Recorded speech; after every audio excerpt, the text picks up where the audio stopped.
Bonjour à toutes et à tous et soyez les bienvenus à notre nouvelle leçon. Voilà, il s'agit d'une nouvelle leçon ce jour qui va porter sur la grammaire, plus particulièrement les adjectifs possessifs. Alors, je vais vous demander toute votre attention et soyez attentifs durant la leçon pour ne rien manquer du tout. Mais avant d'entrer dans le vif du sujet, il est important que nous fassions un retour en arrière au moyen de ce que nous appelons les révisions. Très bien. Alors, relève les articles définis et indéfinis dans le texte suivant. Très bien. Alors, voilà le texte qui nous est apparu et il faut, avant de pouvoir relever les différents articles, il faudrait que vous lisiez ce texte 1, 2, 3 fois, si nécessaire. Je vais donc le lire et je vais vous laisser le temps à vous de le lire à votre tour.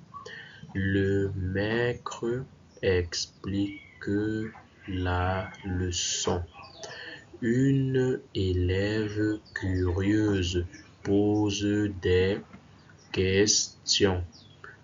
Nous reprenons la lecture.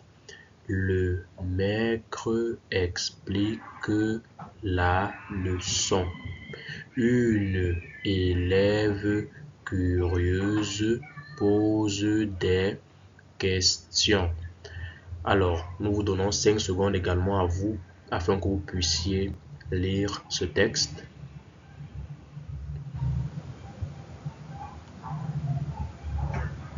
Ok, les 5 secondes sont donc écoulées. Et nous apparaît par la suite ce tableau à double encré. D'un côté, nous avons les articles définis et de l'autre côté, nous avons les articles indéfinis. Alors, chacun de ces tableaux a deux astérisques, deux petits carreaux comme ceci-là, ce qui nous indique que dans notre texte, nous avons deux articles définis et deux articles indéfinis. Mais de quels articles s'agit-il dans cet extrait? C'est ce que nous allons voir tout de suite. Mais étant donné qu'il s'agit de la révision, je vous donne le temps à vous de les relever à la maison sur vos ardoises ou dans vos cahiers.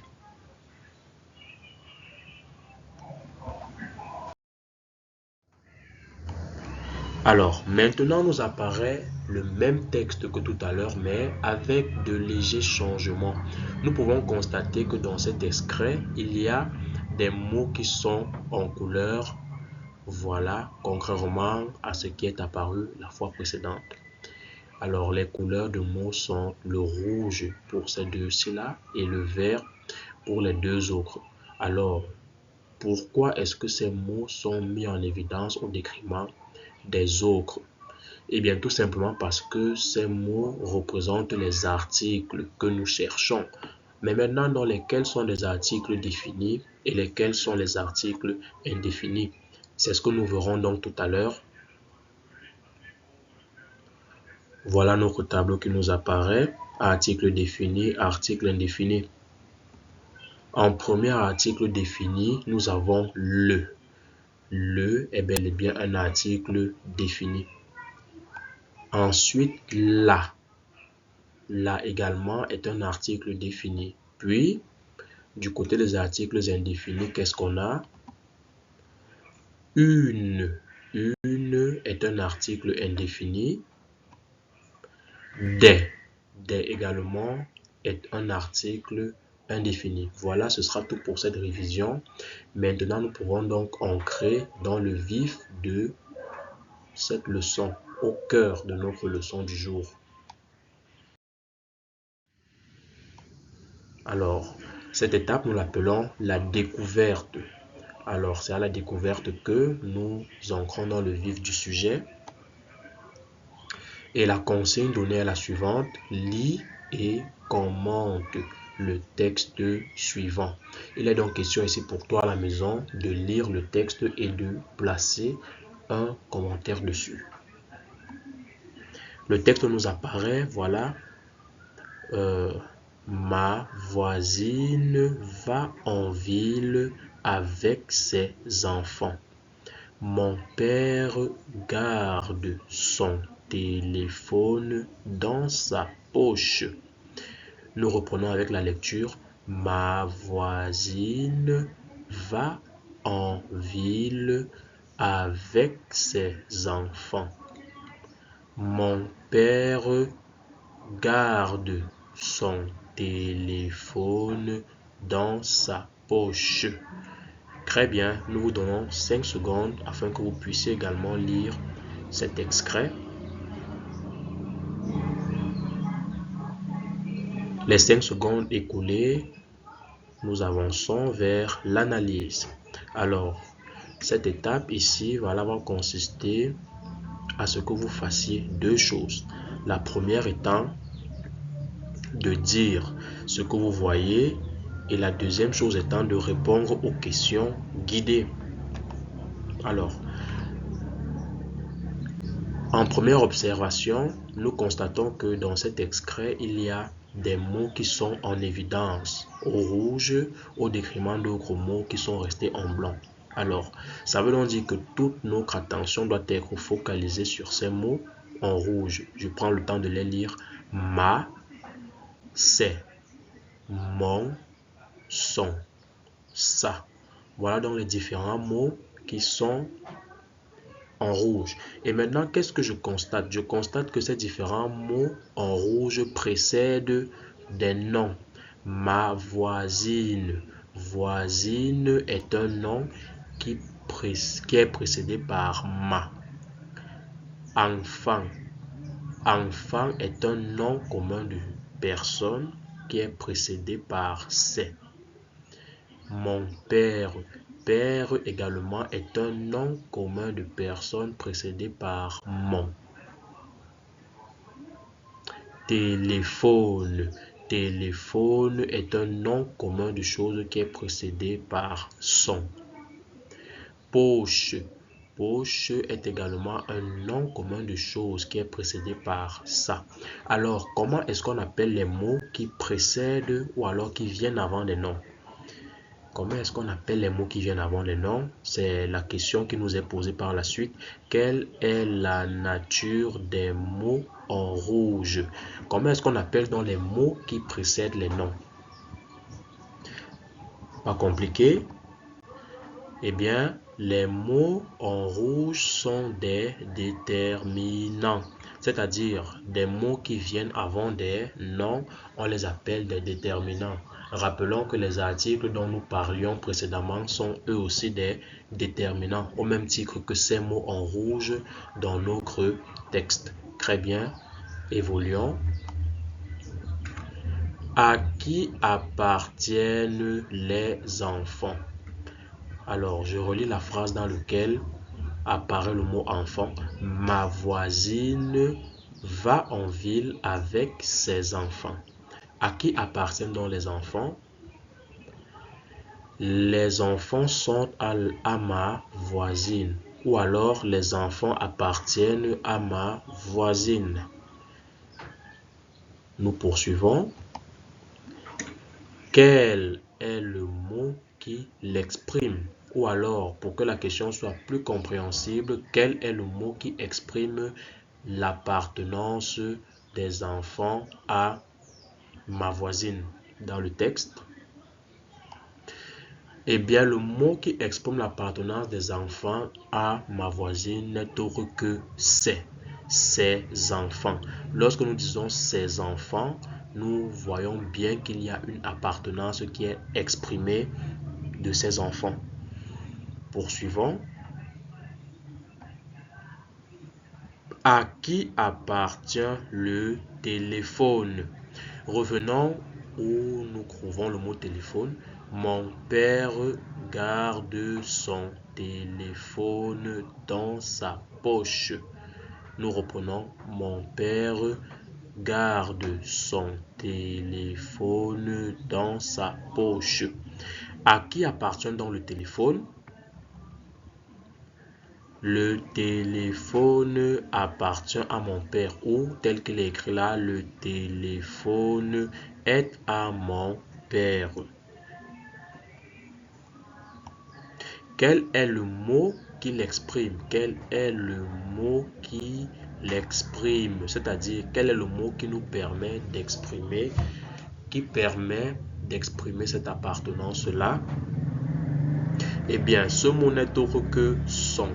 Comme nous le voyons dans le texte, mon père garde son téléphone dans sa poche. Mon père garde son téléphone dans sa poche. Son marque bien l'appartenance du téléphone à mon père.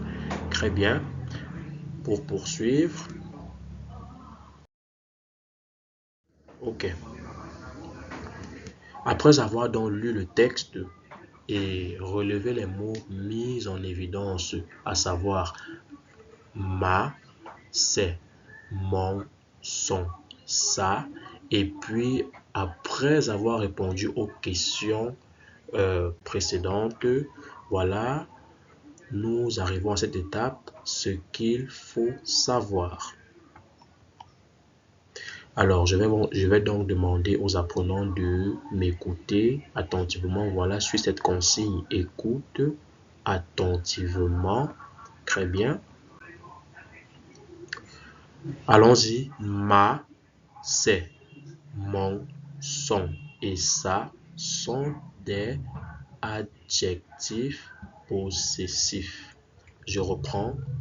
Ma, c'est, mon, son et ça sont des adjectifs possessifs. Je reprends. Ma que voici, c'est, mon, son, ça sont des adjectifs possessifs. Un adjectif possessif indique l'appartenance. Alors pour mieux comprendre cela, regardons. Ma voisine va en ville. C'est la voisine de qui? Ou alors à qui est la voisine? Elle est à moi, c'est ma voisine. Ma que voici est un adjectif possessif qui me permet d'exprimer l'appartenance de ma voisine. D'accord? Ça me permet de mieux exprimer que la voisine, elle est à moi. Il s'agit de ma voisine. Nous allons un peu plus loin. Ma voisine va en ville avec ses enfants. À qui sont les enfants? Ils sont à la voisine. Le mot qui permet d'exprimer l'appartenance des enfants à la voisine n'est autre que c'est. Il s'agit bien de ses enfants. Mon père. Le père de qui? C'est mon père. Il est à moi. Mon père garde son téléphone. À qui est le téléphone? Le téléphone est à mon père. Dans sa poche. Il s'agit de la poche de qui? Il s'agit de la poche de mon père. Ça exprime l'appartenance de sa poche. Très bien. Nous revenons donc. Un adjectif possessif indique l'appartenance. C'est ce qu'il faut savoir de façon globale après lecture de ce texte. Ma, c'est, mon, son et ça sont des adjectifs possessifs. Un adjectif possessif indique l'appartenance. Très bien.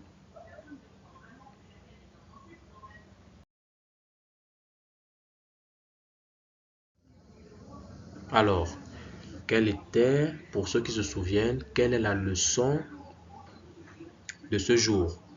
Quelle est la leçon de ce jour? Quel est l'intitulé de la leçon? Ou alors, de quelle sous-discipline du français est-ce qu'il s'agit? Il s'agit de la grammaire. Grammaire. Et c'est quoi le titre de notre leçon pour ceux qui ont été attentifs? Le titre de notre leçon, c'est les adjectifs possessifs. Les adjectifs possessifs.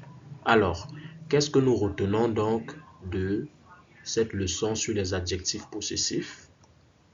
Alors, je retiens Voilà, je retiens. Qu'est-ce que je retiens donc? Les adjectifs possessifs indiquent à qui appartient la chose, l'animal ou la personne dont on parle. Nous relisons rapidement. Les adjectifs possessifs indiquent à qui appartient la chose, l'animal ou la personne dont on parle. Ils s'accordent en genre et en nombre avec les noms auxquels ils se rapportent.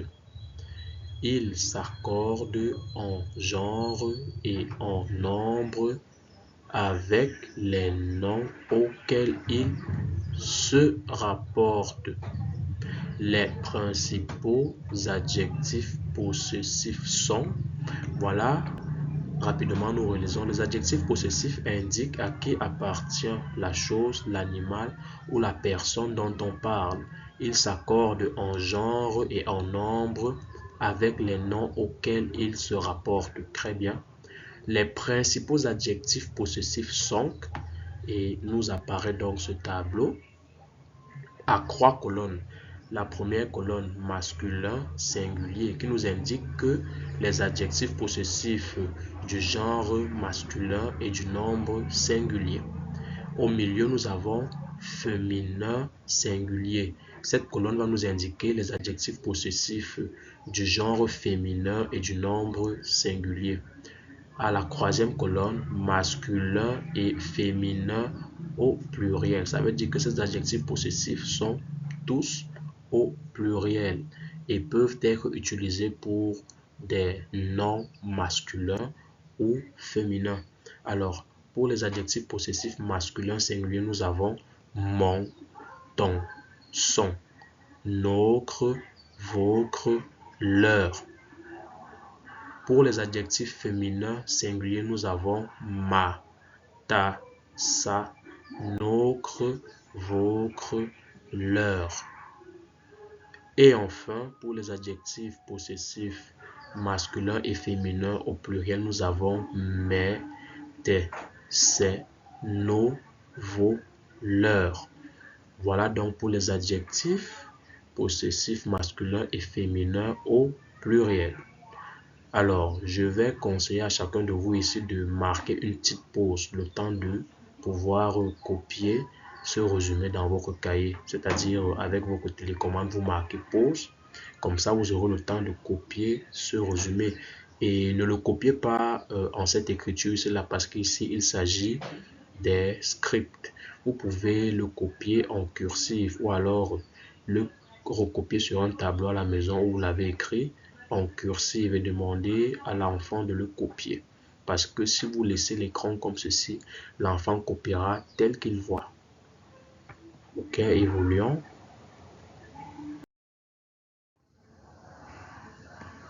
Après avoir donc formulé notre classe écrite, vient le moment de l'évaluation, c'est-à-dire voir si la leçon a bel et bien été assimilée par les apprenants que vous êtes. Alors, je m'exerce. Je m'exerce. Ici, nous aurons deux exercices. En petit 1, la consigne complète le texte avec les adjectifs possessifs mon, notre, son, c'est, ça. Alors, vous pouvez copier cet exercice au tableau et demander à votre enfant de répondre convenablement. Voilà l'intitulé de l'exercice. Petit a, frère et moi, nous aimons tant, maîtresse. Les pointillés, donc, c'est dans ces espaces que vous devez mettre l'adjectif possessif qui convient. En petit b, maître, c'est toujours bien occupé de élève. Alors, après avoir suivi attentivement la leçon, vous devriez être capable de combler ces espaces vides. Petit c, je me souviens de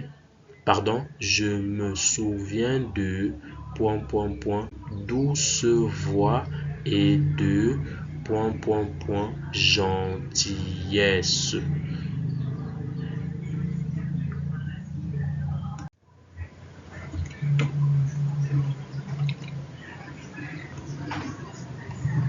Le prochain exercice, petit 2, transforme selon le modèle. Exemple, la casquette est à mon frère.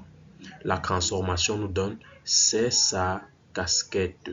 Alors, on va donc vous donner ici une suite de phrases que vous devrez transformer tel que ça a été fait ici.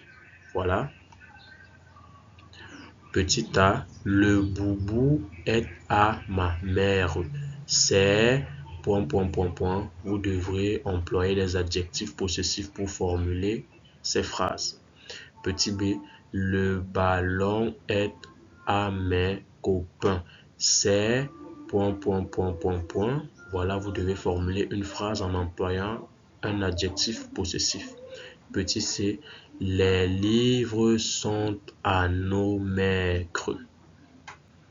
Ce sont ... Bien, pour revenir au petit c, les livres sont à nos maîtres. C'est, et bien en fait, il s'agit de ce sont. Voilà, ce sont ... Et vous devrez indiquer l'adjectif possessif et former la phrase comme il se doit. Petit d, la classe est à vous. C'est ... Très bien. Je rappelle ici que vous devez marquer pause pour pouvoir traiter l'exercice. Marquez un temps de pause.